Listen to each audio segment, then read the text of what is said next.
We went through a Neurosprint together, which is a design sprint workshop rooted in neuroscience, which a colleague of mine and I at Parsons created. It's a very simple 4-step method that any brand could go through to connect with their customers and ultimately retain their customers in a sort of loop rather than a traditional sales funnel.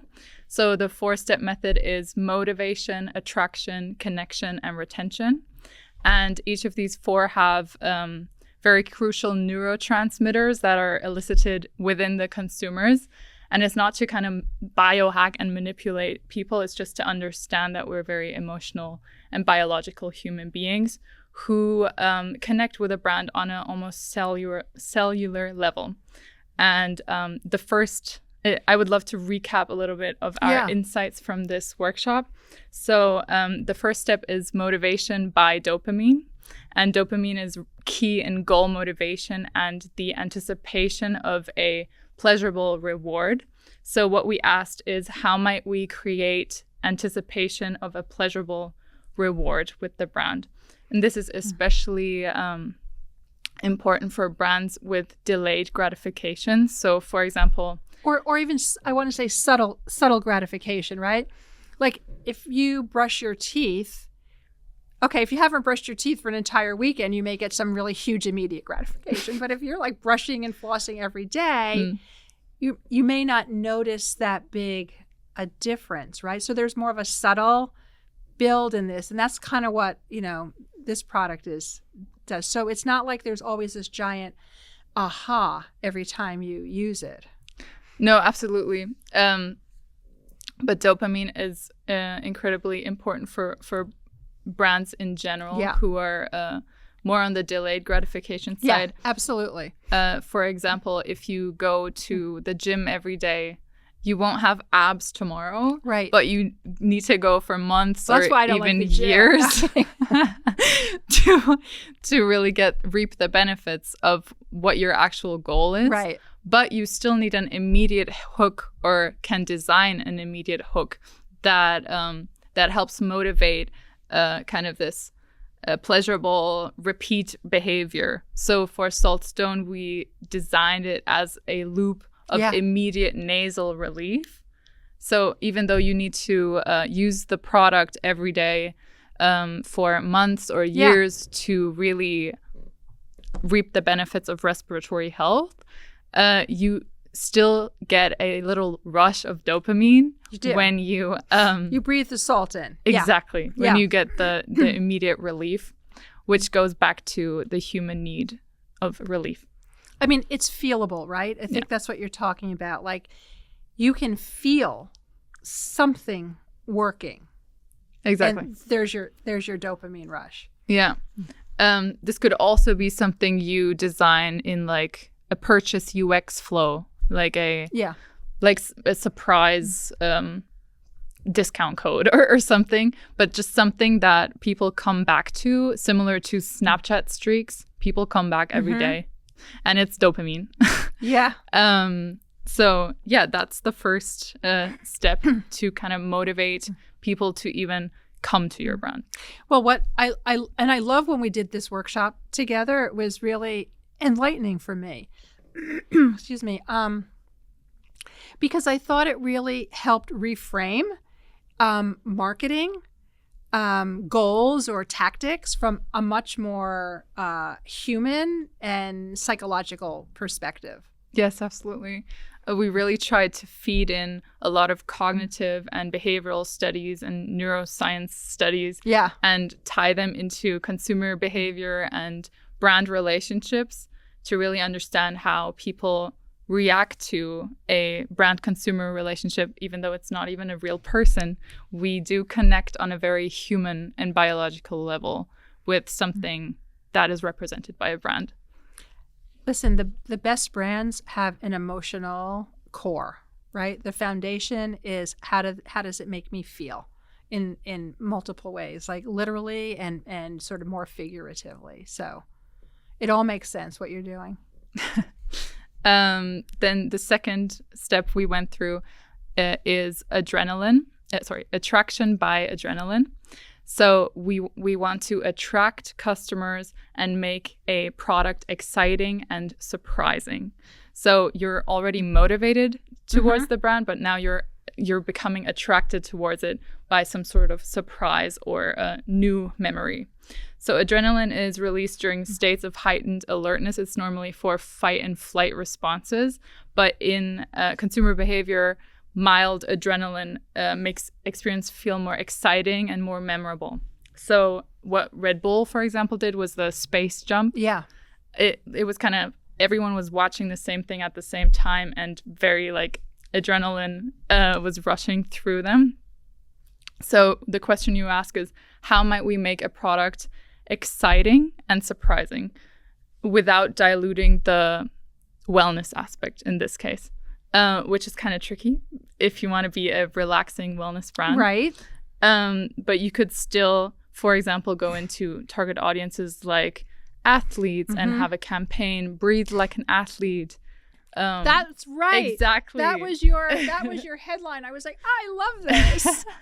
Breathe like an athlete, like have an altitude training with this product. Like instead of altitude training, be at the advantage if you're training for your marathon or whatever. Right. So just having like a surprising factor, especially if people see a product like this, they see spa and wellness. They don't necessarily see altitude training. Correct. So anything that's like a shock or surprise factor there can factor into attraction for your brand. The third step is connection by oxytocin. Oxytocin is a emotional bonding hormone that also is released when you hug someone for 20 seconds or when you pet your dog. But also when you think of your favorite brand, you also release oxytocin. So your brand uses oxytocin to make customers trust you, psychological safety, and make it safe enough for you to share the brand with other people. So what you ask there is, how do you create a value-based community and psychological safety? What we talked about here was creating your founder story. Yeah. Transparency builds trust. Talking about your own struggles builds trust. It builds proof that it works. It builds human connection with you yourself. And if the founder is the brand, people immediately connect and trust the product as well. But also, we talked about coining a phrase in the English language similar to Ubering or Googling. Yeah. Hold on, I'm salting. Yeah, exactly. Like it could just I just say this is strategic creativity right now. Yeah. Breathe like an athlete. We're salting. This is the essence of strategic creativity, right? You're thinking very strategically about the product, and you're thinking about how to bring it to life creatively in ways that will help drive emotional resonance. Exactly. Wow. And you also talked about Club Felix. Oh yeah. That's the inventor of salt therapy. The original founder of salt therapy was a doctor in Poland named Felix, and I'm probably going to destroy the pronunciation. I just said Club Felix because I have no last idea. Name, but Felix Bukowski. Anyway, apologies to Felix. But so he was the one who noticed in Poland, he was a medical doctor, that the salt miners in Poland weren't getting sick as much as the rest of the people. They weren't having any respiratory issues. They weren't getting the flu. So he started studying that.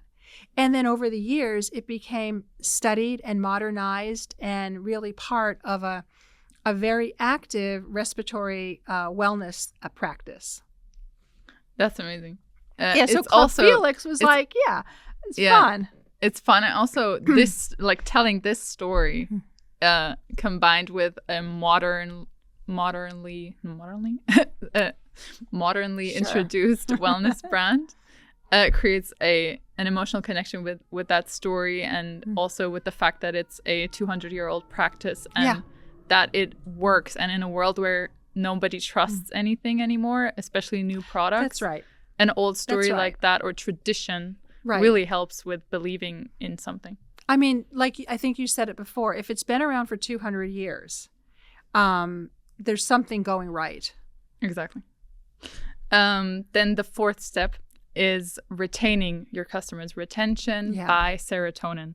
So serotonin is involved in long-term well-being and behavioral stability, meaning you're taking rational cognitive choices and not making impulsive choices on the way to a rational goal that you want to achieve. So going back to the gym example, if your goal is longevity and health, you are taking rational choices every day to go to the gym, but also to have a healthy diet or whatever, and to not eat a donut or like that would be the behavioral stability and kind of making a long-term habit commitment to something. Right. And what we really are doing is we're taking a brand and weaving it into daily habits in the long term to create on the way towards a personal goal. So what you ask is, how might we make our product a daily habit on the journey towards a personal goal? To not manipulate people, but really support them in what they actually want. So for SaltStone, we talked about habit stacking. Maybe you want to go into that a little. So again, part of the whole idea, like it's small, right? This is, I think, 7 inches long and 7 inches high. It's like the size of a little mini iPad. It has a very small footprint. And part of the idea of making it this small was so it could fit on your bedside table or fit on your bathroom counter or fit where you're doing other things. And so it can be, so you can be in your bathroom, it could be on the counter, you could be brushing your teeth or washing your, putting on makeup or doing your morning routine and have this pointed at you and still breathe and get the salt in. I also want to say it's really good for your skin too. Really? Salt on your skin. It's like at the beach. At the beach. It's great for psoriasis and acne and just smooth skin. So it has other benefits aside from respiratory therapy. But it's really designed to let you just work it right into whatever your routine is, not have to stop and add another routine. I really agree, especially if we take into account that you're always marketing towards a consumer with a full schedule and a full life. And they're already using tons and tons of products, especially the ones interested in wellness. Right. So you are essentially squeezing your product into a full life. Yeah. And you have to take that into consideration, that the world doesn't revolve around the product that you're trying to market. So something we talked about was also like putting it on while Netflix and that's Salt. Right. That's right. And just using like... Also, again, you look at a wellness product and you do not think of Netflix. But if you start understanding what a consumer does every day and if like what goes into an evening routine, just expanding a little and seeing what do they do. Could this be part of skin care, or could this be part of Netflix and winding down? Could this be while working? Right. It is very relaxing. I mean, the air that comes out of it, it's very gentle, it's very relaxing, and you're breathing, right? And you're breathing deeply, which is something that really helps to calm down your nervous system in general. So it could be Netflix and Salt versus Netflix and chill. Isn't that what they say now? Yeah. I love looking into these like campaign ideas. And it's also like breathe like you're at the beach forever. Yes, exactly. And who doesn't want that? Which is sort of where we got the name of the company, which is My Friend the Sea, because a lot of this was inspired by, you always feel so good when you're at the beach. You know, you breathe better, you can work out harder, you're never congested, you can sleep better. If you're not congested and you're using this, you can sleep better. So that's amazing. I need it. So that was kind of recapping our Neurosprint and using those 4 steps: motivation, attraction, connection, retention, really helps designing a brand that is not only pleasurable but exciting and creates a value-based community and creates long-term habits towards their own personal goals.